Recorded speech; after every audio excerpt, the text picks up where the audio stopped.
नहीं कह सकते। मान्यवर, एक वाक्य है कि तमिलनाडु बंगाल में चुनाव हो रहे हैं और ये नया एक्ट आ गया। मान्यवर,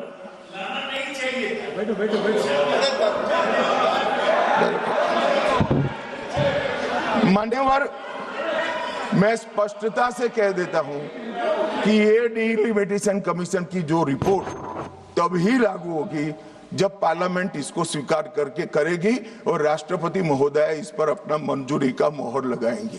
तो ये 2029 के पहले होने का सवाल नहीं है। 29 तक भी जो चुनाव होंगे वो सारे पुरानी सीटों पर ही होंगे, पुरानी व्यवस्था में होंगे। तो अखिलेश जी को भी डरने की जरूरत नहीं है।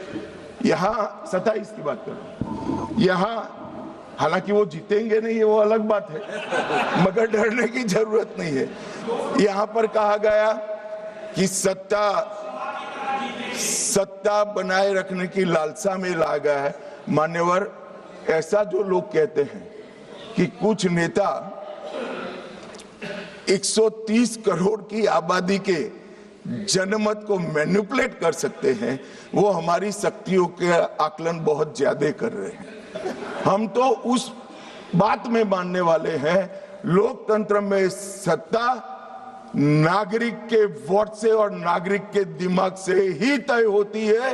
राजनेता, राजनीतिक पार्टियां नहीं कर सकती। 130 करोड़ का जनमत कौन मैनिपुलेट कर सकता है ऐसा?